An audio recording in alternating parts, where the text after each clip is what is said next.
जय श्री कृष्ण भक्तों, आप सभी भक्तों का एक बार फिर से आपके अपने YouTube चैनल सत्यार्थ दर्शन में हार्दिक अभिनंदन है। भक्तों, बांके बिहारी जी के चमत्कारों की श्रृंखला को आगे बढ़ाते हुए आज हम फिर से आपके मध्य एक नया वीडियो लेकर हाजिर हुए हैं। मित्रों, इससे पहले के वीडियो में आपने जाना था कि किस प्रकार बिहारी जी ने अपना भेष बदलकर अपने सच्चे भक्त के लिए अदालत में गवाही दी थी, और जब उस अदालत की गद्दी पर बैठे जज को ये बात पता चली थी तो किस प्रकार जज बने उस व्यक्ति ने अपना पद त्याग कर संन्यास ग्रहण कर लिया था। मित्रों, आपने इस कथा को सुनकर हमें जो प्यार दिया है उसके लिए हम आपको दिल से धन्यवाद देते हैं और राधा रानी से प्रार्थना करते हैं कि राधा रानी आपको सदैव प्रसन्न रखे। मित्रों, उसी कड़ी को आगे बढ़ाते हुए हम आपके लिए सत्य घटना पर आधारित ये दूसरी कथा लेकर के आए हैं। हमें आशा है आपको पहली वाली कथा की तरह ये कथा भी अवश्य पसंद आएगी। तो मित्रों, आपका ज्यादा समय न लेते हुए आ जाते हैं आज की कथा की तरफ और आपको सुनाते हैं सत्य घटना पर आधारित आज की ये प्यारी सी कहानी। भक्तों, ये सत्य घटना है वृंदावन की।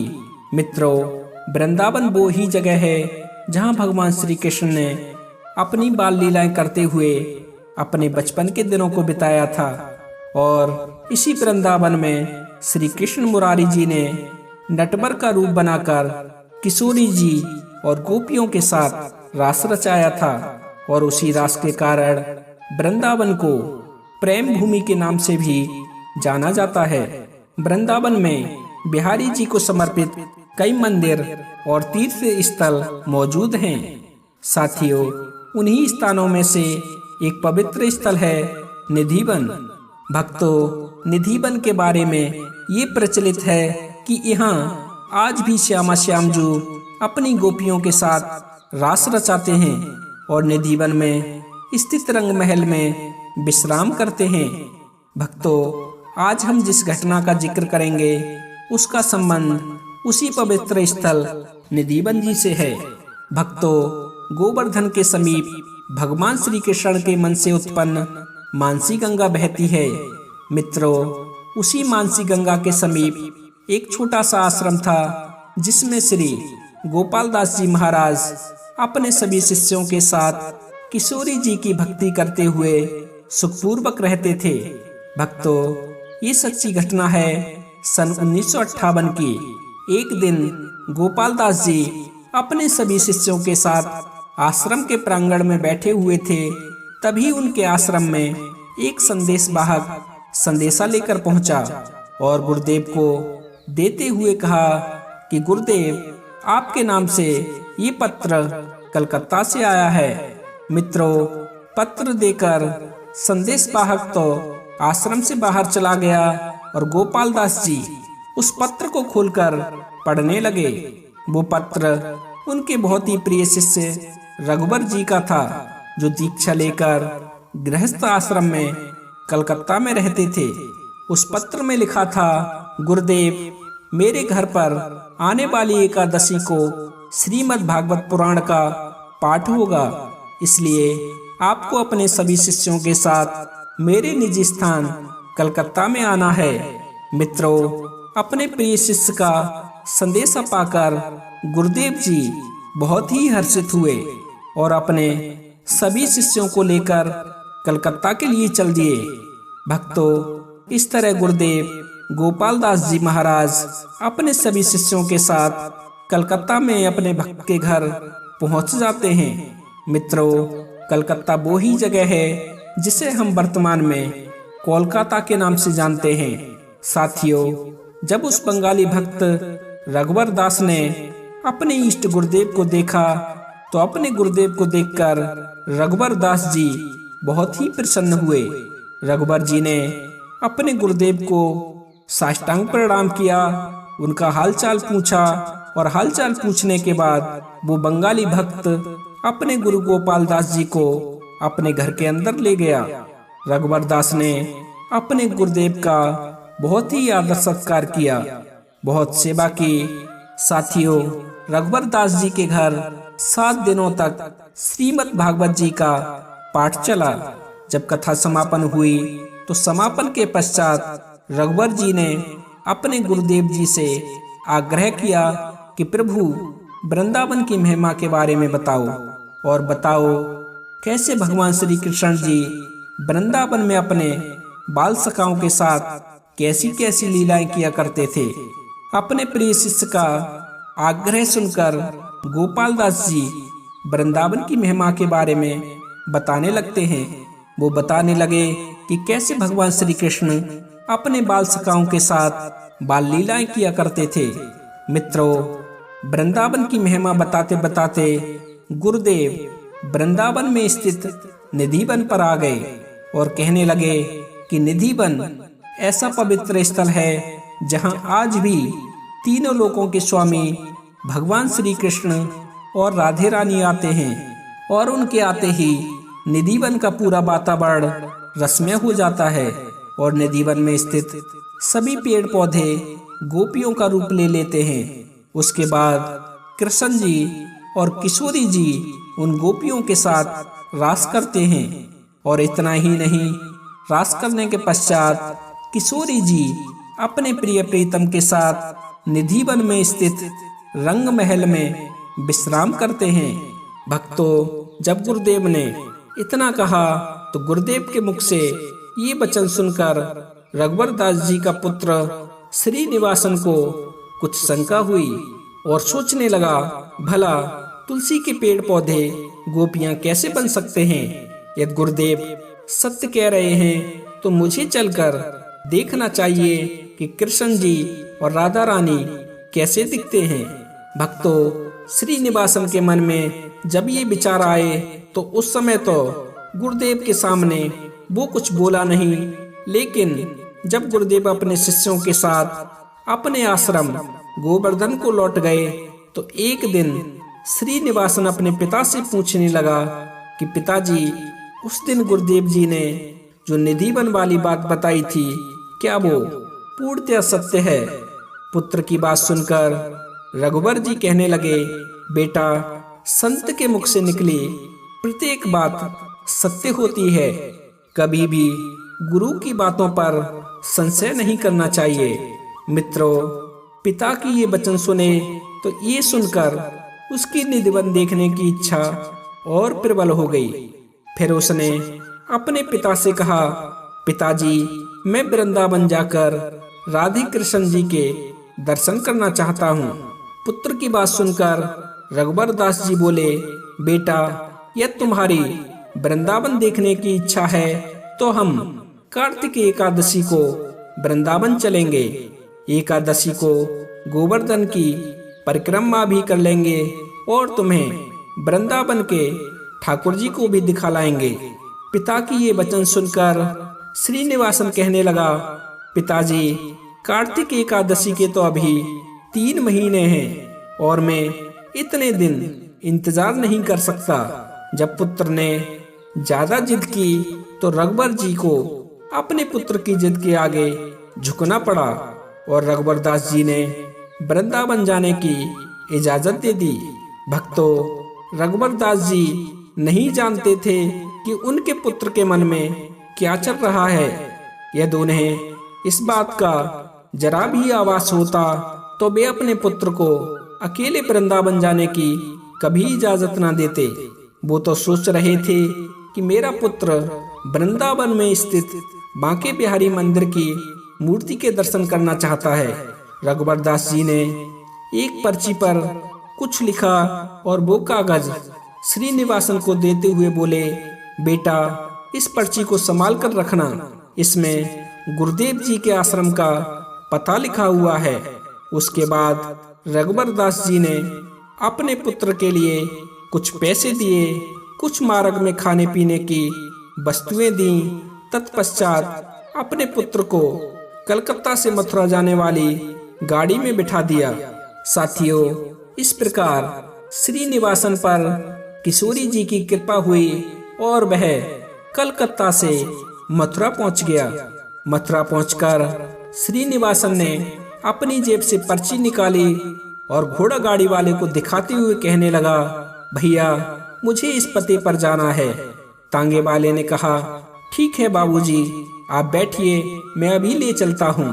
भक्तों, सारे रास्ते श्रीनिवासन ये ही सोचता रहा कि कैसा होगा वृंदावन और कैसा होगा निधिवन।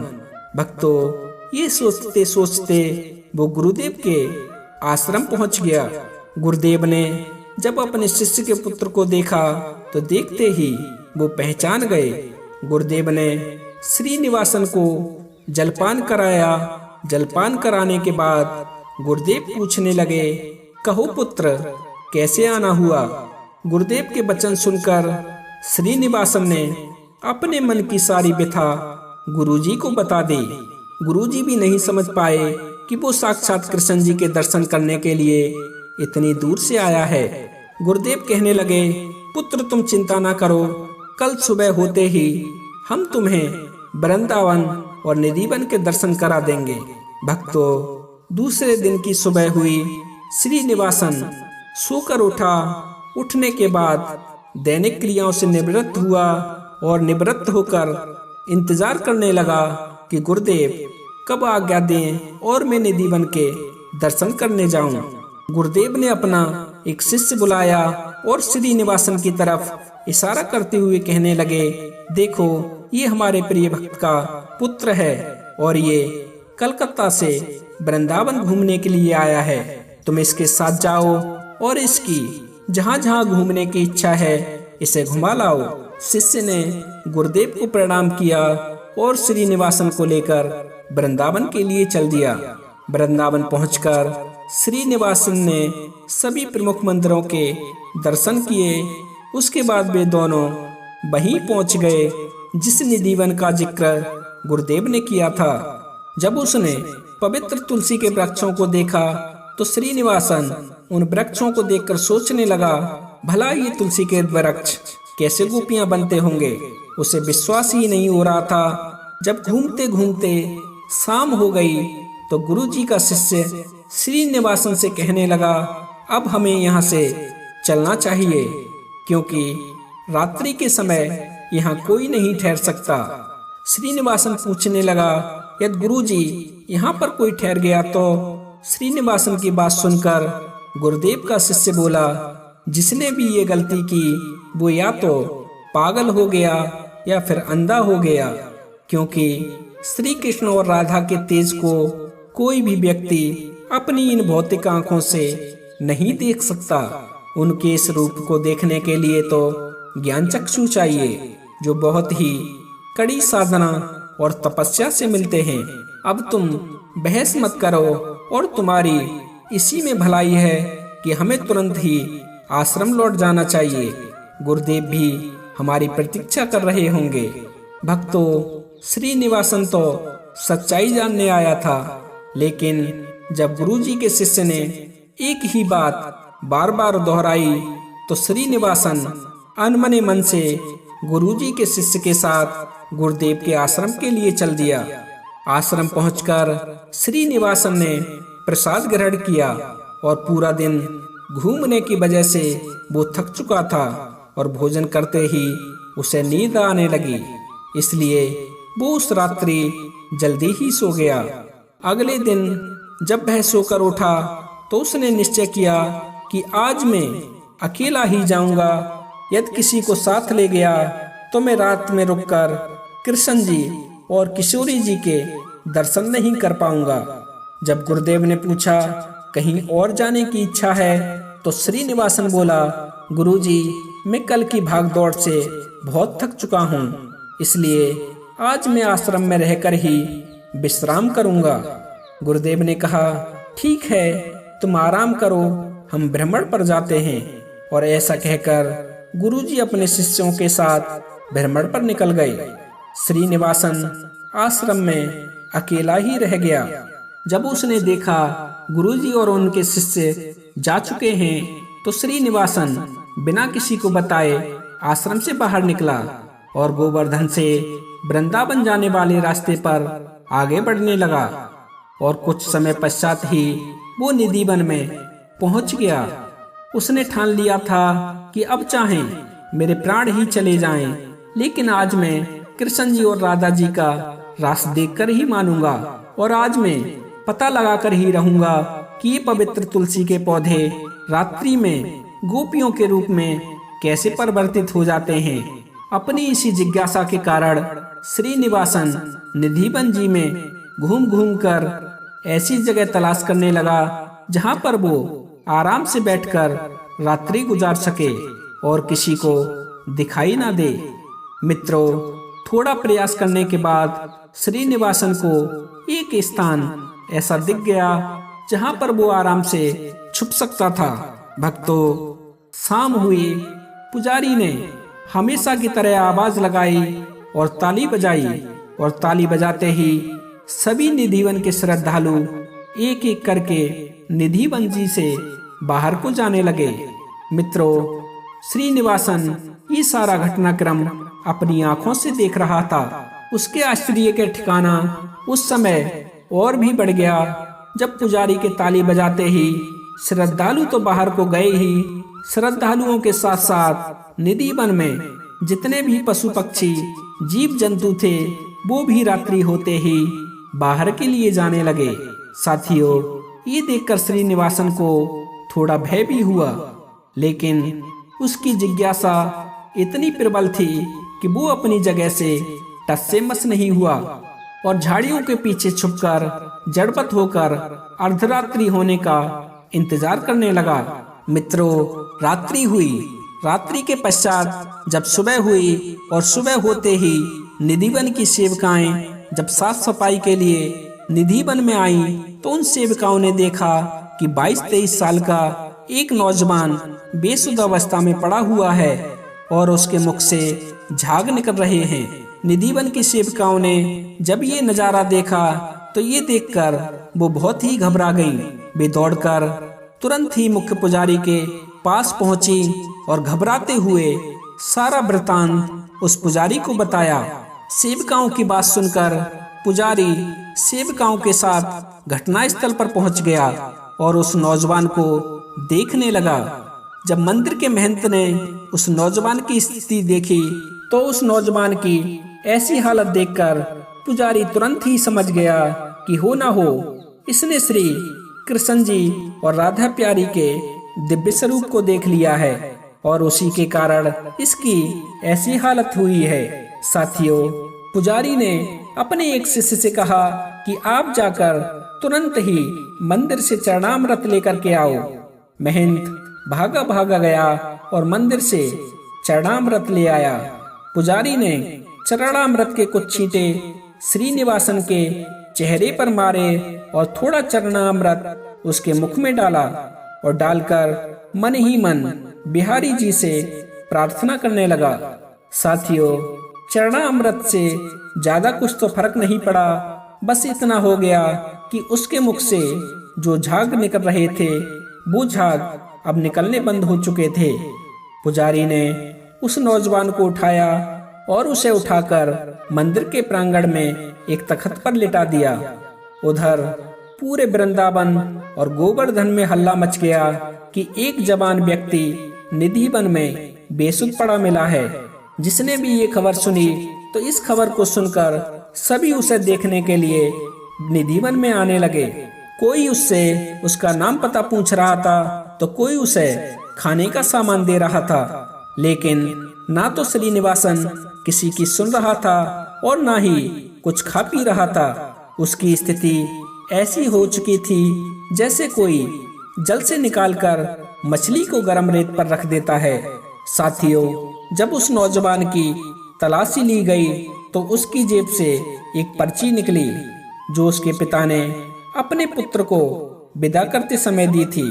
उस पर्ची पर गोपाल दास जी के आश्रम का पता लिखा हुआ था।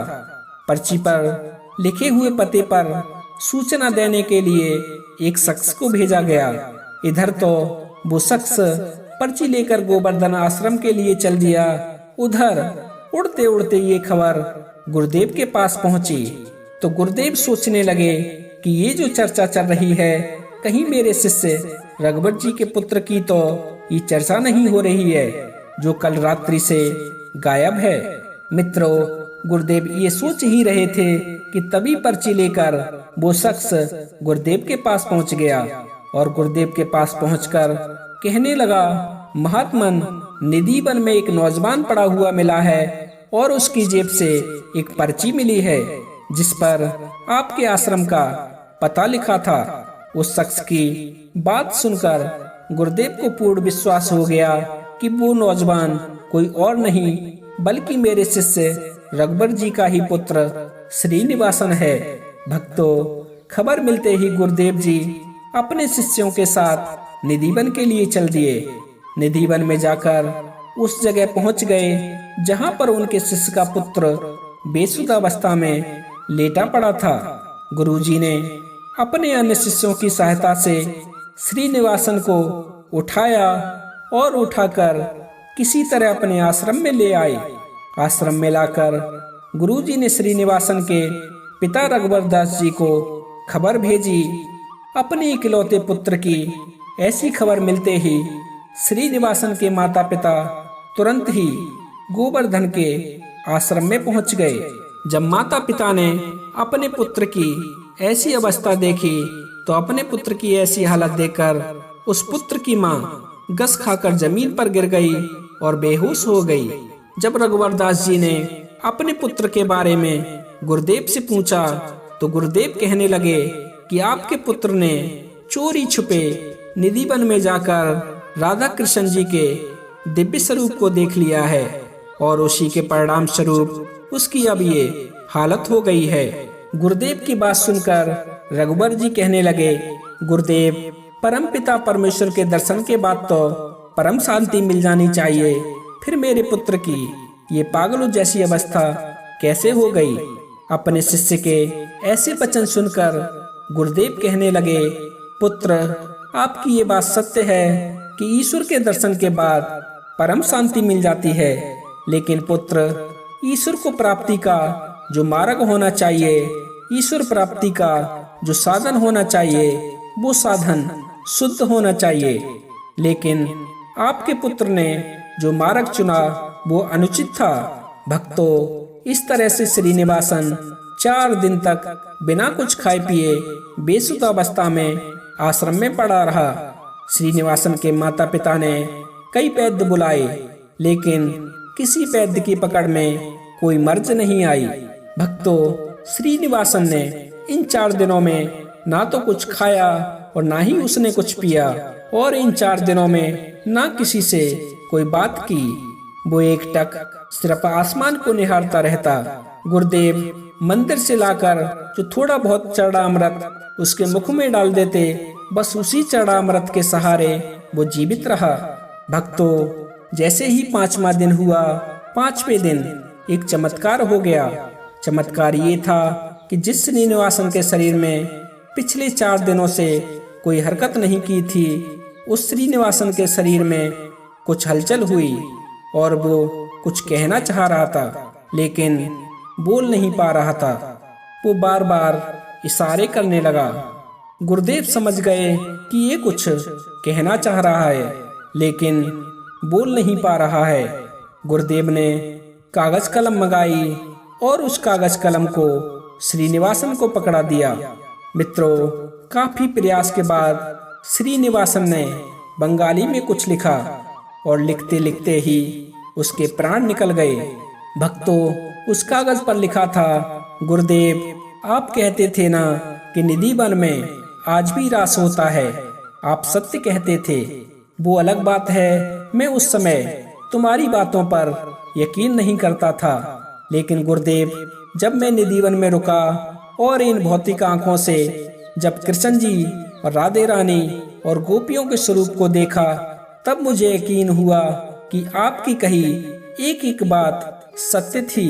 गुरुदेव, रात्रि में मैंने साक्षात कृष्ण जी और राधा रानी के दिव्य दर्शन किए, गोपियों के साथ उनका रास देखा। गुरुदेव, यदि मैं आपको हृदय की बात बताऊं तो उनकी सुंदरता के आगे जग की सुंदरता बिल्कुल फीकी है। उनके दर्शन के बाद मेरी अब कोई इच्छा शेष नहीं रही। उनके दर्शन के बाद अब मेरे जीने की चाह बिल्कुल समाप्त हो चुकी है। गुरुदेव, मुझे लेने के लिए गोपियां आ चुकी हैं और अब मैं इन गोपियों के साथ श्रीधाम जा रहा हूँ। इसलिए गुरुदेव, आप और मेरे माता पिता मेरा प्रणाम स्वीकार करें। भक्तों, आश्रम में जितने भी सदस्य थे, पत्र पढ़कर सभी की आंखों से आंसू निकलने लगे। मित्रों, ये कोई कहानी किस्सा नहीं है, ये निधिवन की सत्य घटना है। क्योंकि जो पत्र बंगाली भाषा में श्रीनिवासन ने लिखा था, वो पत्र मथुरा के संग्रहालय में आज भी सुरक्षित रखा है। मित्रों, हमारा तो बस आपसे इतना ही कहना है कि जो गलती श्रीनिवासन ने की, आप ऐसी गलती कभी भूलकर भी न करें। यदि आप परम पिता परमात्मा को पाना चाहते हो, परम पिता परमात्मा के दर्शन करना चाहते हो, तो ऐसे मार्ग का चयन करो जिस मार्ग को हमारे संतों ने चुना था, जिस मार्ग पर चलकर हमारे संतों ने परम पिता परमात्मा को पाया था। ईश्वर की प्राप्ति के लिए कभी भी गलत मार्ग मत चुनना, नहीं तो वो ही हाल होगा जैसा श्रीनिवासन का हुआ था। भक्तों, इसी के साथ मैं अपनी वाणी को विराम देता हूँ और किशोरी जी से प्रार्थना करता हूँ कि अपनी कृपा दृष्टि आप सभी दर्शक बंधुओं पर बनाए रखे। तो मित्रों, कैसी लगी आज की कहानी? आशा करते हैं आपको पसंद आई होगी।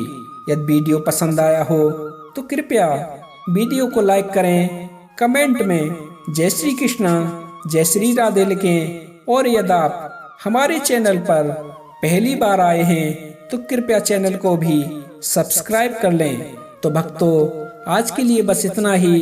मिलते हैं अन्य ज्ञानवर्धक वीडियो में। तब तक के लिए आप सभी दर्शक बंधुओं को मेरी तरफ से जय श्री कृष्णा, जय श्री राधे, जय श्री श्याम।